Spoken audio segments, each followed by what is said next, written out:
What's up, guys? Welcome back to another video. Today we're going to be taking a look at the PAX West panel they had for Borderlands 4. They talked all about the Endgame. I did start this video with the beginning of the stream, but they did a lot of magic tricks and a lot of fluff and stuff like that. So we're going to cut all that out, and we're just going to cut straight to the Endgame talk because that's what I'm most excited about today, and I cannot wait to dive into this. I've been waiting all day to look at this with you guys, so we are going to live react to this Endgame conversation right now.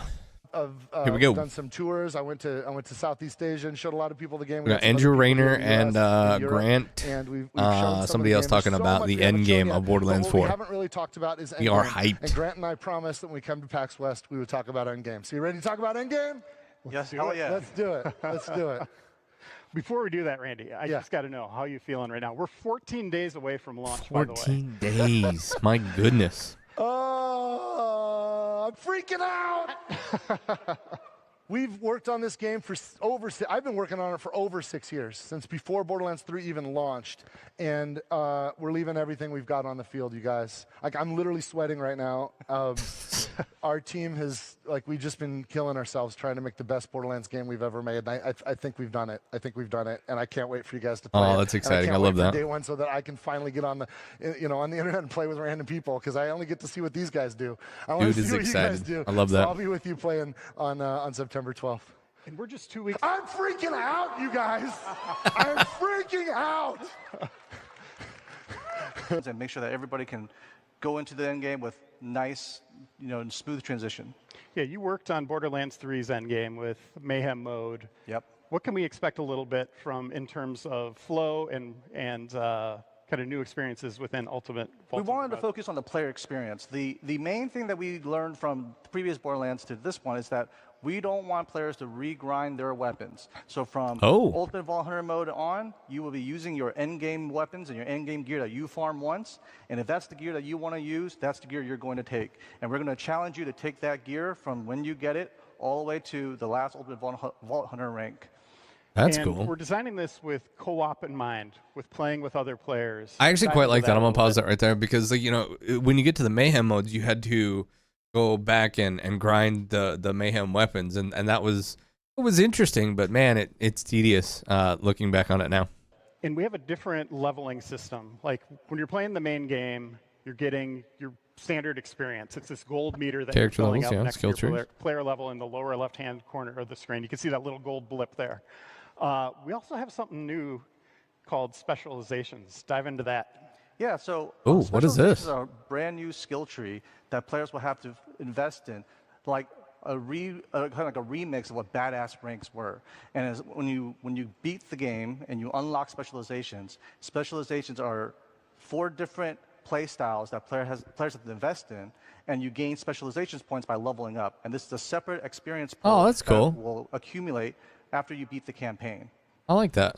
And if I switch to another character, am I going to have to play through the game again to get those specializations again? No. Once you unlock specializations on one character, it is an account-wide unlock. So you can play a brand new character or play a second character or third character. They will all have specializations. And when I wonder if you could turn the specializations off. You'll earn XP for the specializations so that you can play with these end-game abilities. Sometimes it's fun to play the game without these specializations. The game on a second or third character. And as you can see in the screen here. It's awesome. Yeah. We're really trying to push the different builds. So with Full Spectrum Arsenal, players can now have ordnance damage be benefited from gun damage. So if you're a gun damage build character and you want to specialize in grenades or heavy weapons, you would want to invest in Brutal and Survivor so that you can equip the Full Spectrum Arsenal, increase your ordnance damage so that you can use all sorts of different weaponry. It's basically like a whole new skill tree for Endgame. I like that. It's pretty awesome. I like that a lot. So you said if you want to play it this way, what if I want to change it up on the fly? You can respec. We have a specialization respec machine. We do want players to kind of stick with their specializations, so there is a cost associated with it, but we do want players to kind of. It's iridium. The cost is iridium. Cost is iridium, but you can mix and match and play. That's kind of cool. I could see that. Yeah, iridium would be interesting.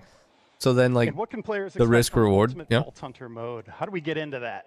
So after you beat the campaign, we'll have a set of missions that players can kind of engage in. And then when they go through those missions, they'll be faced with different boss challenges that we curated for the testing of your build. We wanted players to be able to maximize on their damage or survivability to take on some of the harder encounters that we've kind of designed for this next step of ranking up your Ultimate Vault Hunter mode. Nice. You clocking this, right? So you finish this campaign, you've got a level 50 or something, wherever you're at. Your end credits scroll. Oh, and then you get a new mission. And there's tutorials because there's a whole robust endgame system that we want to make sure you understand and can enjoy. And we'll train you as we go. Cool. That was one of the things, and I'll pause it here. I thought that like mayhem modes weren't explained very well. I didn't get it, and maybe that was just me, but like I didn't understand. It's like, oh, you've unlocked mayhem modes. Now have fun, just doing that. And like you would take it and then you would crank them up, but it wasn't really explained. Like, oh, yeah, like you want to keep going through these. I hope that Ultimate Vault Hunter mode is kind of like mayhem mode, where you just have to progress through it, but you don't have to set the levels. You actually unlock the levels based on a skill check. So we kind of push you to the second rank and third rank, and there's new challenges in every single rank and new replay missions for you to kind of replay through, figure out how to beat that tough encounter with the escalated numbers and health and damage, and use your build to try to escalate the Ultimate Vault Hunter ranks. Cool. What are some of these challenges you're talking about? Like, what are players doing here? You'll have to travel all through Kairos, fight certain bosses that we've curated for this experience. Some will be straight up DPS challenges, and some will test you with multiple mobs, multiple adds, and will hit you from every direction. Cool. And am I going to have to refarm gear? Absolutely, absolutely not. That's one of the things that we wanted to make sure we took care of. I'm really excited about that, not having to refarm gear. We want to make sure that whenever they want to play something that they want to play, they have the gear they want to do it, and they will challenge you. Because I've been playing Borderlands 3 again, and having to refarm gear is the same. You will play with that gear that you play with. You won't have to refarm it at every single Ultimate Vault Hunter mode. Yeah, I'm ready to farm gear and get god rolls. You want that perfect drop, and you're going to go hunt for it. And you can absolutely farm as much as you want and get that. You'll find better and better drops. There are, after all, 30 billion guns in Borderlands 4. There's always a better piece of loot. 30 billion. I should point out, if you're not level 50 when you get there, you're still, let's say you're level 38 or Most something. people So 50 max level confirmed? When they start, when they end the campaign. Some of you guys will grind it out and get max level. Some people will be like hardcore and somehow be in the low 30s. But even when you're in the end game, you're leveling up still, and you're also leveling specialization at the same time. Yes, that's right. That's right. Cool. That's right. And when you do finish the campaign, we'll let you start a new character at level 30. So you don't have to, if you want to just try some of the other player characters, yes. So you can start Oh, that's cool. Yeah. Yes. We got you. I probably won't do that right off the rip, with my first 4, but that's cool. Direction and mantra that we've practiced. We want players to play the way they want to play, express themselves. So when you beat the campaign and you want to try a new character in game, hop in with a buddy, you can do so, and you can make a brand new level 30 character. You'll have to re-explore the map. You can play it in sort of like a free roam mode, and you'll have to discover all the points of interest again, but you'll be able to kind of take on the whole game at a new difficulty on a new character. No breaks, no obstacles, no nothing. And what else can we do in Ultimate Vault Hunter mode? There's other things going on there. Yeah, Ultimate Vault Hunter mode has not only new bosses with different traits and different attacks, we have different farming zones for players to do things, and we have replay missions that players can go and tackle at harder difficulties too. In addition, we have different activities on a weekly basis that players can go tackle. Yeah, that like the wild card, the weekly wild card. Yep. Let's go into that. Weekly wild card mission is one of the coolest things I like. What is this? When you complete a weekly wild card mission, you are guaranteed legendary gear, which is dope, that's neat. Right? Like I love that. The only thing I'm concerned about is like having to replay story missions and stuff like that. That may get tedious after a little bit. Just because that content after doing it through 4 characters or even more than that might get tedious. But the weekly wild card, I'm interested to see what this is, and it said guaranteed legendary items. So I'm knowing what I'm going for it, and then getting it because I earned it. What else? But that's not it. It's just one of my favorites. Grant, sorry, go ahead. We also have the Encore machine from Moxie. Yes. Moxie's Encore machine basically chooses a boss that is a little bit tougher, but has a higher chance of dropping the legendary that boss is specific pool drops. So when players want to farm, oh, that's cool. That has the loot that they want, they would want the Moxie's machine to kind of pick that one, and that one will be that for the week, and then you can farm that boss at a like basically. That's cool. That's kind of like taking Chaos Chambers. I know a lot of people didn't like Chaos Chambers, but there towards the end when they did all those different types of Chaos Chambers where you could just go in and farm specific bosses and stuff like that. This kind of puts that on its head, and I think that's really cool that you can go in and farm a different boss each week for the item that you want. Like, I don't know. I mean, like, you'll still be able to farm those things, but like having targeted loot like that is kind of cool. That's interesting to me. So I think that's cool. What does that say? Weekly marked bosses, increased drop rates with Iridium, farming co-op. Cool. Farming it with a reform machine over and over and over, and hope that you get the special drops from it. We also have a black market. Oh yeah, Maurice's black market's the black market's back. That's cool. And oh yeah.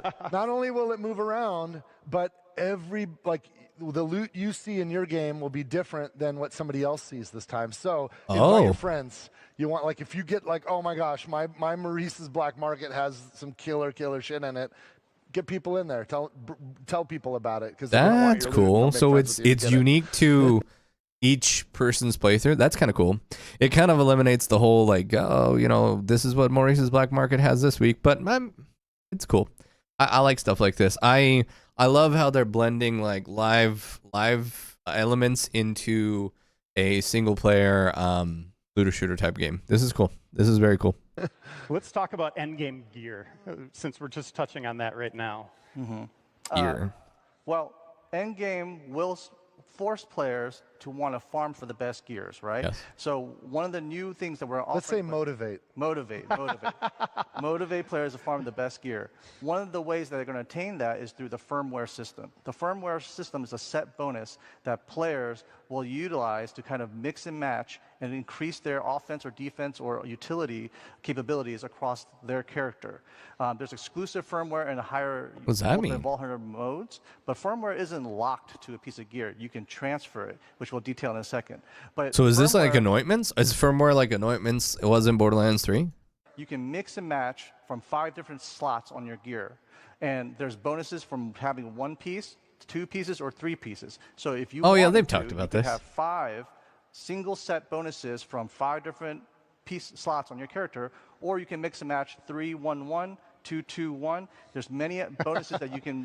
Maybe they haven't. To kind of promote the build that you want to play in. So in these examples you see here, we have a gun build that favors zoom speed, accuracy, and fire rate. That's interesting. Players can maximize their gun builds that they want.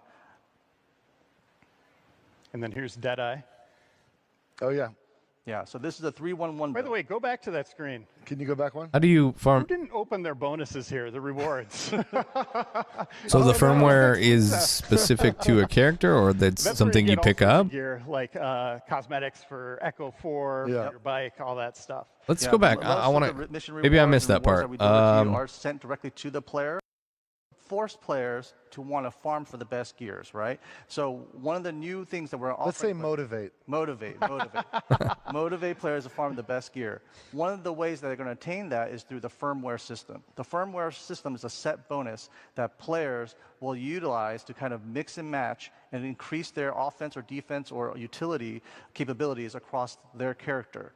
There's exclusive firmware and higher Ultimate Valhalla modes, but firmware isn't locked to a piece of gear. You can transfer it, which we'll detail in a second. But okay. So like each of the weapons here, like if you look at each of the weapons, I don't know if you can see my mouse cursor, but like these 2 legendaries have the Deadeye firmware on them. And if you have, so this is like set bonuses, right? So if you've got 3 here, all 3 stack up to give you gun accuracy as 30%, critical damage is increased by 25%. Every critical hit grants 15% critical damage stack for a maximum of 5 stacks per 10 seconds. And then you go down, and the next one, is that a shield or is that a grenade? I don't know if that's it looks like a grenade. Let's you can mix see. And match from 5 different slots on your gear. Yeah. Projectile speed is increased by 25%. Gun damage, shooting enemies, and then the okay. Yeah, this is cool. This is interesting. So specific firmware to Endgame that's going to add to the build. Like you're going to have the guns, the ordinances, the grenades, and the shields and all of that stuff. but the gear is going to have firmware on it that's going to allow it to have even more stuff on. Oh, that's cool. That's neat. And there's bonuses like from that. having 1 piece, 2 pieces, or 3 pieces. So set bonuses. So if you wanted to, you could have 5 that took me a minute. single set bonuses from 5 different piece slots on your character, or you can mix and match 3-1-1, 2-2-1. There's many bonuses that you can mix and match to kind of promote the build that you want to play in. That's so cool. In these examples you see here, we have a gun build that favors zoom speed, accuracy, and fire rate, so that players can maximize their gun builds that they want. And then here's Deadeye. Oh, yeah. Yeah, so this is a 3-1-1. By the way, go back to that screen. Can you go back one? Who didn't open their bonuses here, the rewards? Oh, no. 26 loot chests. That's where you get all sorts of gear, like cosmetics for Echo 4, for your bike, all that stuff. Loot chests. Most of the mission rewards and rewards that we're going to have streamers opening up loot chests. Save them all. Save them all in the end. Do an entire stream of loot chests. Post-launch stuff. Here we go. Let's overwhelm people with a giant slide here. Yeah, yeah. Okay.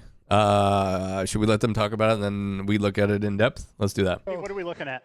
There's a lot of stuff up here, right? Like right out of the gate, we're dropping some free content, seasonal mini events, Horrors of Kairos. It's going to have some new weapons, some new cosmetics. That's cool. It sounds like a Halloween event. Variant, because there's dynamic weather on Kairos. It's crazy. You guys haven't seen anything. Do you like think this. That's cool with the dynamic weather and the dynamic wildlife? I had seen an Amoxie video talking about the dynamic wildlife, but wonder if like they've made the world be able to adapt in terms of like events and like there's going to be spooky things, and I wonder if they can like make it nighttime permanent. I don't know, just stuff like that is cool. That's really cool. It seems like they've found a way to blend.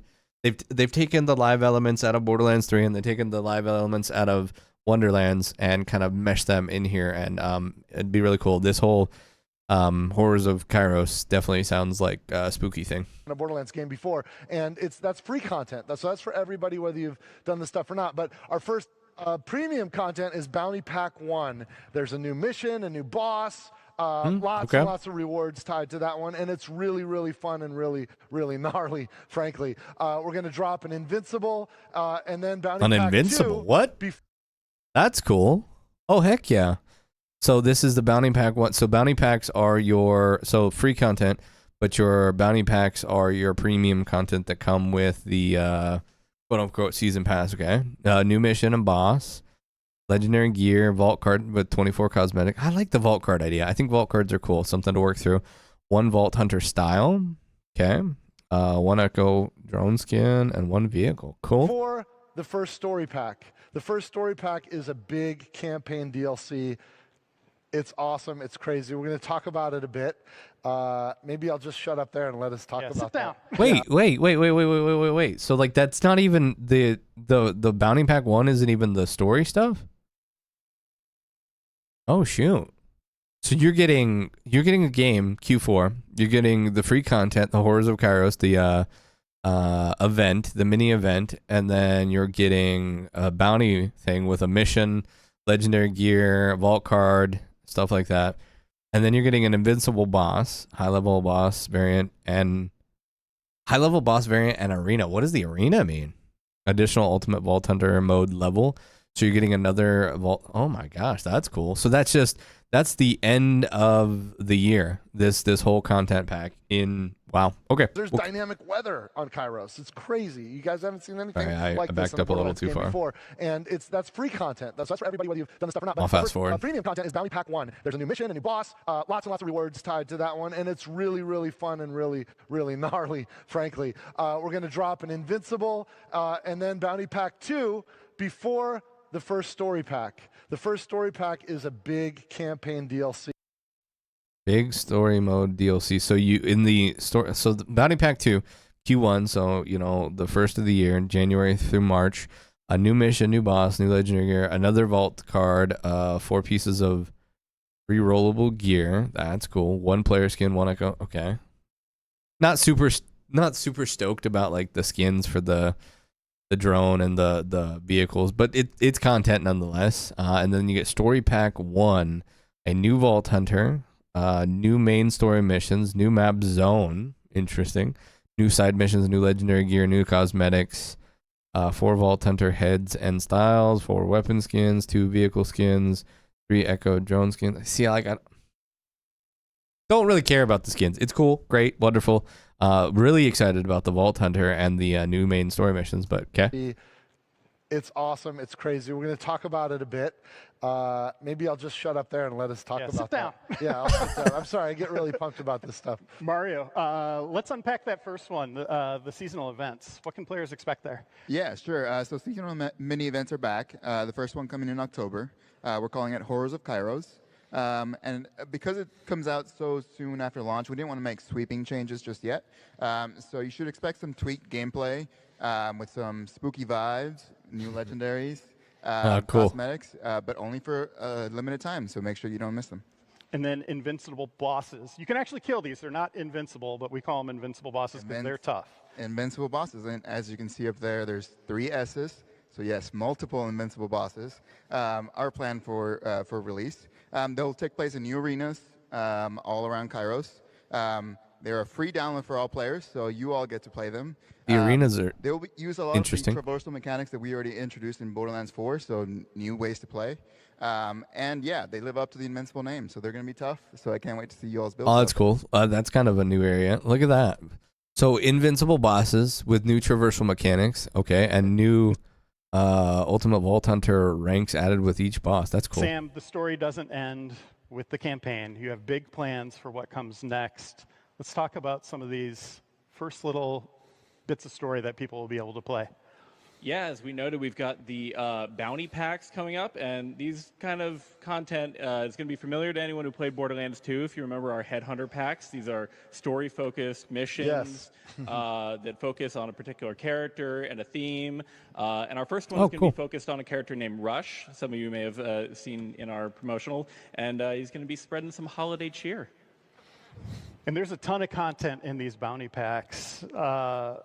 Max, Mario, do you want to kind of walk through? Absolutely. You know, we've got a couple mock-ups and concepts of what you can expect. We love to have fun. You know, yeah, vault cards are back here. You know, we're super excited. This is concept art, you guys. Super excited to offer, you know, some additional cosmetics for people. You know, we've got, I think each one has 24 cosmetics. You know, we've got skins for characters. We've got paint jobs for gear. We've got echo attachments. And I think my favorite thing that's coming out, each one comes with a brand new vehicle. Yeah, I think if cosmetics are unlocked through like the vault cards, I think that makes it fun because you get to decide what you want, but you also are grinding towards something. I think it gives more to do. But you're also doing the same thing nonetheless in this. Yeah, I like it. I like it a lot. Again, you guys, yeah. They were loved by fans in Borderlands 3, so we were so excited to bring them back. And again, they'll have daily and weekly missions, so you can unlock all those awesome cosmetics. As you can see up there, we're killing it with those cosmetics. I think they're pretty cool. It's cool. And we also have 2 giant story DLCs on the way that are kind of mini games in their own right, like fully featured. Sam, Max, walk us through them. I got to throw to Max. All right. Well, who here loves Borderlands DLC? That one guy, yeah. That one guy. No, it really is. You know, we're super excited to bring back, you know, the tradition of providing, you know, these really awesome, you know, chock-full experiences for people to dig into. You know, it's a chance for us to experiment. It's a chance for us to explore all the cool new features from Borderlands 4 and, you know, keep things fresh, you know, for the longevity of the game. So, you know, on that, there's a ton of new features. I know, Randy, there's some cool new stuff in the game. Yeah, cool. So our one of our creative directors, Josh Jeffcoat, who I've been working on Borderlands with for 20 years, he pitched me on the story for this, and it's pretty cool. You might get to kill somebody you've really wanted to kill for a long time. I'm just gonna leave it at that. Oh my God! What you want? No, I don't know. We'll see what happens. That's interesting. Our first DLC is going to be reminiscent of Guns, Love, and Tentacles from Borderlands 3. We are. Oh, that was my favorite one. Fans. We are leaning forward into cosmic horror. It's going to be bloodier, darker, and I mean, we might hear from like a familiar character or two. Familiar and favorite, if I do say so myself. And I should, considering I am the titular character in this here DLC, otherwise known as Mad Ellie and the Vault of the Oh, that's cool. Now, I'd like to continue interrupting this here sausage fest and introduce to you my fourth favorite writer and also voice of me. Everybody give a big howdy to Jamie Markey. That's cool. She's been up to. Yes. What's Ellie been up to? Ellie has found herself a little uneasy where she is. She's in a spookier area, not feeling quite herself in a frozen tundra wasteland. Oh. That's right. And it's not only Ellie that's experiencing some strangeness. This Oh, this is brand some new concept map art. zone is going to offer players brand new challenges, new enemies, and a ton of new gear and loot to collect. So we're super excited about that. Nice. Yeah, and we're working on it right now. Like we pencils down on Borderlands 4, and we're like, okay, let's go, let's make this stuff, and it's so much fun. Like I like your we're shirt. really That's cool. good at Pac-Man. like some of us have been working on Borderlands for 20 years. We're starting to get pretty good at it, and when we ship a game, we really know everything about it. Gosh, So I can't that's wait. One of the reasons why Just all of the campaign DLC passion for and Borderlands excitement. Like, tends to I haven't be been this really, excited for a great game in a because long we are time. Cooking it. We're launching a new playable Vault Hunter.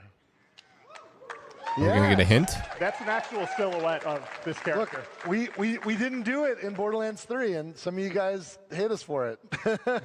Because, you know, some of you, like Krieg and Gage, were some of your favorite characters in Borderlands 2. And you want to see what else we've got up our sleeves. So this silhouette here, this guy, literally has a lot up his sleeves, and I cannot wait to introduce him to you. We are working on him right now. I think we just settled on his name last week, right? And that's the smallest part of the work. Oh, so maybe it's somebody we don't I'm really know. excited about this character, and I think That's you will cool. be too. But that was a fantastic. Anything else you want to raise? Any words of wisdom or final parting thoughts? Oh shit! I can't believe this. I'm such an idiot. One more thing. one more thing. Grant, can you go get one of those guns? I got it right here, Randy. Oh, you got okay. So last time when Grant and I were at PAX East, some of you guys caught me teasing something. I don't want to be a tease.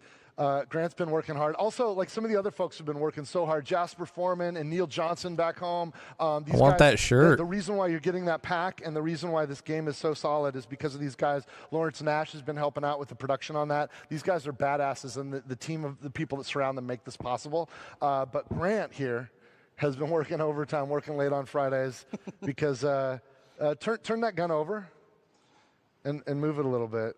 I don't know if that means anything to anybody, but this. Oh this shoot! The skin looks a little pearlescent, wouldn't you say? Wouldn't you say Oh my gosh, little that's pearlescent? awesome. Pearlescents are back. They're bringing pearls back. Pearlescents are back. That's baby. cool. Pearlescent. I was gonna say what? And it's because of Grant and the guys on his team. And listen, it's not going to be easy. The droplet rates for when they can drop, it's less than 1%. So if you get one of these, that's cool. You're lucky. You're lucky. Love that. But they're going in the game. So Sweet. let's see where around when Bounty Pack 2 launches, which is in Q1 2026. Okay. That's when the Pearlescence will be added. So not to at the launch, that's game, fine. and But still. anyone, it's free for all. Go And then for we it. get all the Go for it. updates with all of Pearlescence the added to hot Borderlands 4. fixes and stuff. That's Amazing. cool. Yes. Thank My you. gosh. Thank you all. Very cool. That was a fan. We're going to be Nice. I'm going gonna pause to it there. Tokyo. That was the Endgame discussion. Hopefully you guys enjoyed this video. If you did, be sure to give it a big old thumbs up. This is just our live reaction. You know, hopefully you guys enjoy these kind of things where we just live react to this. We'll chop it up, make it look all pretty, and you guys won't even know that we sat here watching the whole thing, and it'll be amazing. So thank you for watching. If you guys enjoyed this video, give it a big old thumbs up. If you guys are new to the channel, please hit that subscribe button as we have more Borderlands 4 content headed your way. Thank you guys so much for watching. We'll see you in the next video.